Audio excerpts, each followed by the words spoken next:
different.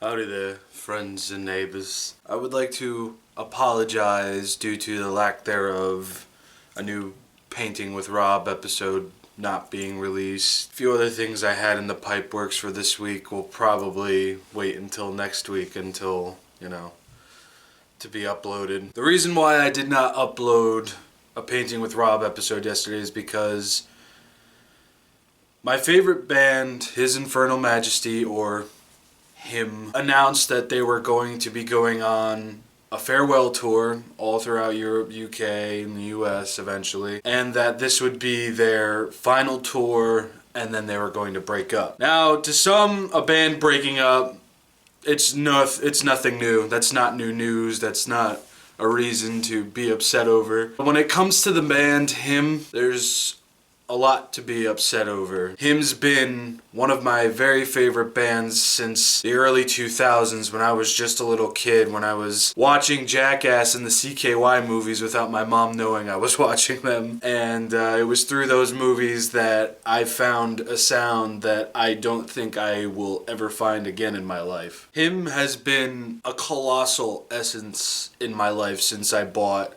one of their records when I was probably like about yay tall.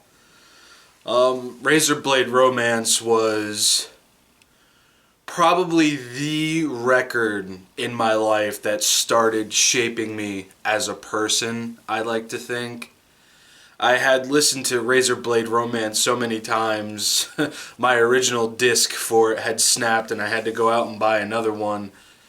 Razor Blade Romance just holds a very special place in my heart, and to be completely honest, all of H.I.M's discography holds a special place in my heart. The band could really do no wrong when it came to making a new record or releasing a new single or covering a song. H.I.M just struck a chord in my mind, and I never really had anything nil to say about a new record, an EP, a single, or anything like that, because it was just all so good to me. Like, even if you go through my iTunes, I think the only H.I.M song that's rated lower than a 5 is Salem's remix of In the Arms of Rain, which totally ruined that song.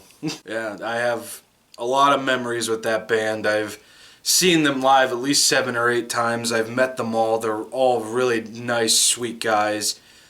And it took me by surprise yesterday when I went on Twitter and I saw that the Heartagram team had tweeted out that H.I.M just announced their farewell tour before breaking up, and the back of my mind to the front of my face just went numb. I'm like, this has to be an early April Fool's joke or something, right? It's only March 6th, man, or 5th, whatever yesterday was, I don't even know. And March 5th, actually. I was not the same the rest of the day. It's just, when it came to H.I.M, I never saw them breaking up in my lifetime for some reason. Like, all the, other bands that I had grown up with, My Chemical Romance, I never saw them breaking up either. But, when they did, it sucked, but it didn't suck as much as this.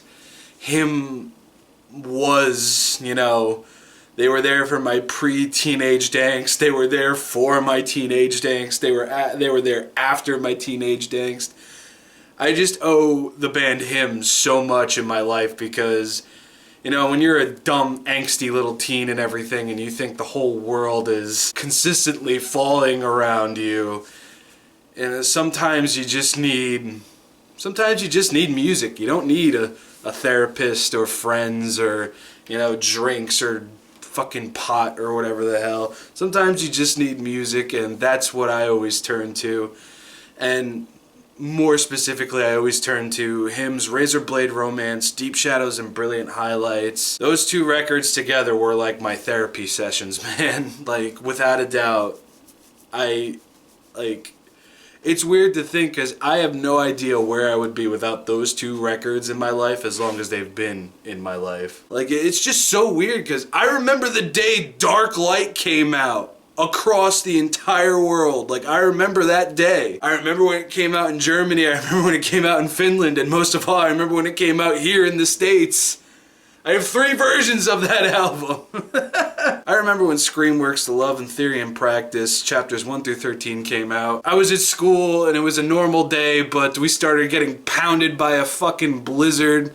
So they started sending all of us home. My grandmother came and picked me up. I'm like, Grandma, not only do we have to pick up BioShock 2, we have to pick up the new H.I.M album.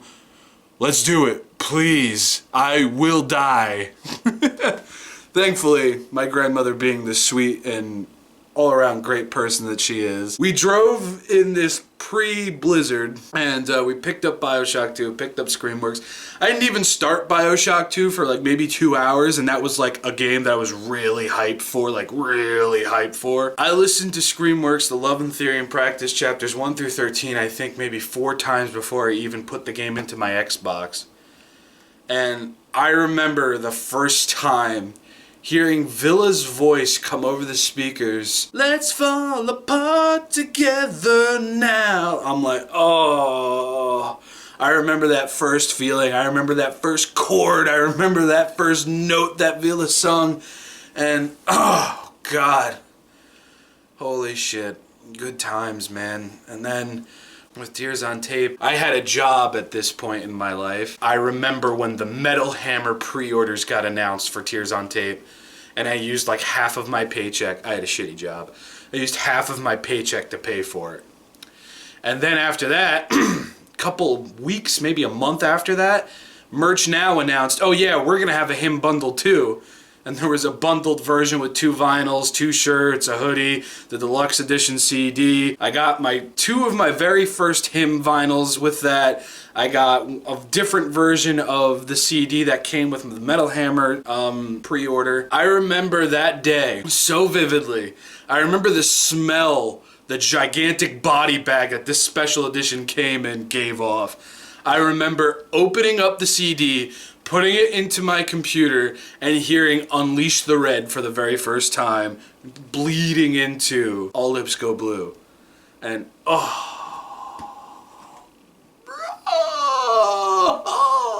God, I remember picking up Razor Blade Romance for the very first time. I say this because I have like 4 versions of it. I have the original finish release, I have the limited edition with the live CD, the 2 double disc, I have the special re-release double disc, and I have the Her version.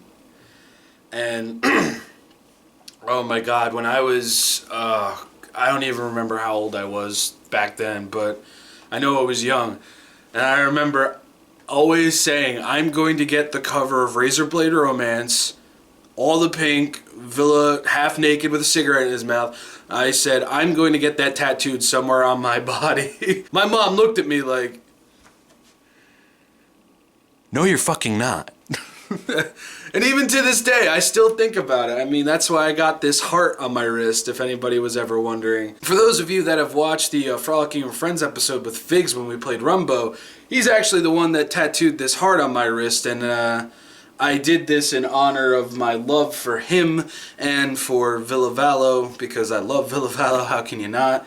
And I'm actually thinking about actually getting it made into a heartogram now, because it just seems right. But, man, from Razor Blade Romance on, I remember seeing in CD magazines that Deep Shadows and Brilliant Highlights, Love Metal, and Love Said No would be getting released in America soon, and I remember going to Coconuts every single day asking if they came in yet, and I remember the day they did, I walked out with this big bag, because ironically enough a whole bunch of Godzilla stuff came out that day too, so I'm walking out there with a bag of H.I.M CDs and a bag of Godzilla 50th anniversary DVD collector box sets and everything, so I was a happy motherfucker that day. I have endless amounts of memories with the band His Infernal Majesty, H.I.M. Now originally I was gonna go throughout my CD collection and show you all like my H.I.M collection, but I have a feeling that should be saved for another day. Today I just want to talk about the band and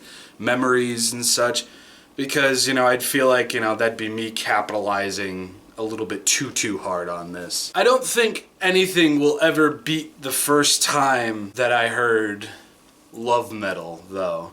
As much as I love Razorblade Romance, and as much as I love Deep Shadows and Brilliant Highlights, as much as they were like the big sun and moon icons of my teenaged years, pre and post, nothing will ever beat hearing Buried Alive by Love for the very first time. Holy shit. Oh my god. I just remember being completely and totally taken over after hearing Buried Alive by Love. And just as I was about to, like, you know, skip around throughout the album, Funeral of Hearts starts and oh god. I just remember Love Metal being a record where I already knew that I loved this band, but Love Metal was just like, you are going to be in love with this band for the rest of your life, Bobby. And it's true. I mean, Love Metal has some of my very favorite H.I.M songs ever on it, and holy shit. What a fantastic record. I am not even joking, man. Love Metal is just... And Love Said No, the greatest hits.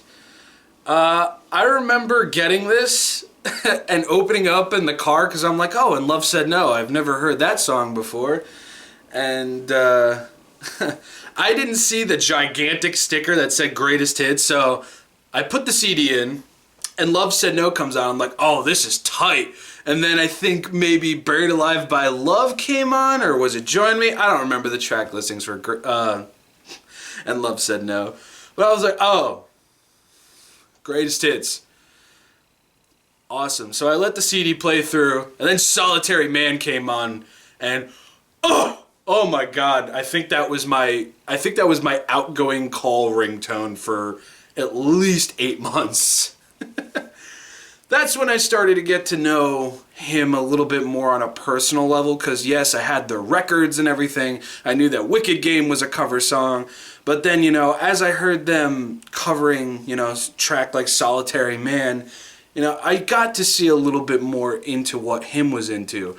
And it's because of them covering so many artists that I got into a lot of those artists as well. Like, I have at least 6 Chris Isaak albums on my iTunes right now. To really cap off on this video, I am very sad. I'm heartbroken that my favorite band is going to be saying goodbye, possibly for forever. They've been together for 26 years and they have produced 8 amazing, groundbreaking fucking records. They've always released the best music that I personally feel that they thought that they could release at the time. I have no harshness towards them, you know. Villa himself said he thinks that H.I.M has run its course. It's kind of funny because I remember when Gas left, the first thing that went through my mind was, oh, please don't break up. And then, you know, they brought in Cosmo, and I'm like, oh, okay, so they're probably just gonna, like, you know, train him up, do a couple shows, and then start recording.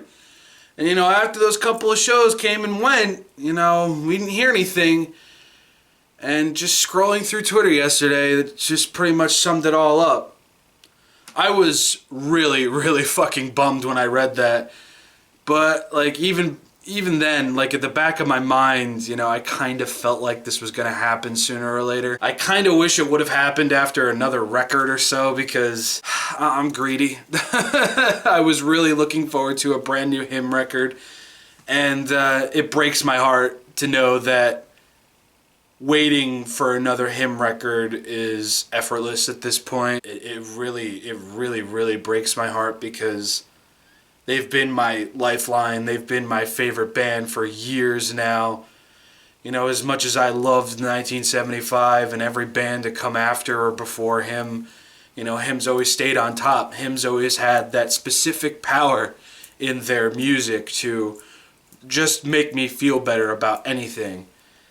And it does break my heart that they are leaving, but at the same time, you know, I'm happy that they know when to leave instead of giving off, you know, shitty, you know, music, which I highly doubt they would ever do. It sucks.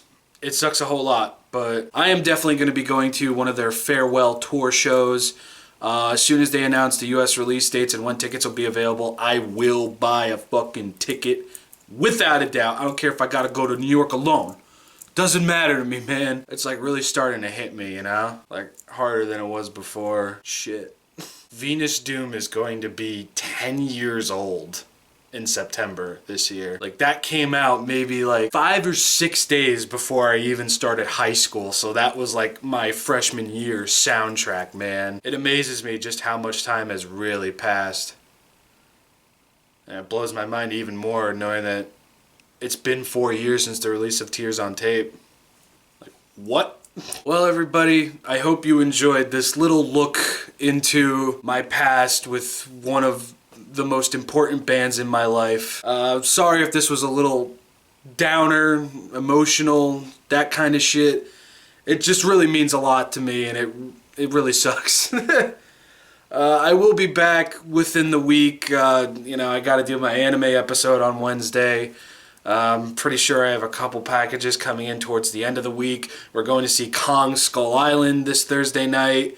Me, Fernando, and hopefully Joe and Miles. It's going to be a busy week yet again, even if, you know, the busyness isn't captured on camera and put on YouTube right away. I have been Just Rob of Crazy Calyx, and I hope you all have a lovely day.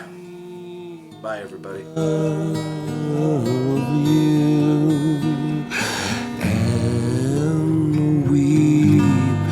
Myself